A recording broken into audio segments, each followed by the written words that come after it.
जय श्रीमन नारायण। मैं ज्ञानती चौबे आज एक भोलेनाथ का विवाह गीत गाने जा रही हूँ, जिसमें भोला बाबा अपने बाराती को लेकर आए हैं और लोग बारात को देखकर बहुत ही मने डर जाते हैं। गीत में ऐसा वर्णन है, तो आप इसको सुनिएगा, शेयर कीजिएगा, लाइक कीजिएगा, सब्सक्राइब कीजिएगा और मेरे कमेंट बॉक्स में आप कमेंट कीजिएगा। अरे बाप रे बाप, गौरी के बर बहुरा आइल बा। अरे बाप रे बाप, गौरी के बर बहुरा आइल बा।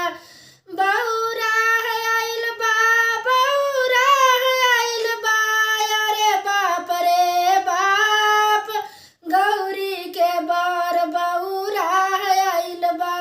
अरे बाप रे बाप, गौरी के बर बहुरा आइल बा। अरे बाप रे बाप, गौरी के बर बहुरा। हाथी ना घोड़ा देखली बाजा न बराती। हाथी ना घोड़ा देखली बाजा न बराती। बाजा न बराती हो, बाजा न बराती। अरे बाप रे बाप, बसहा चढ़ल सवार आइल बा।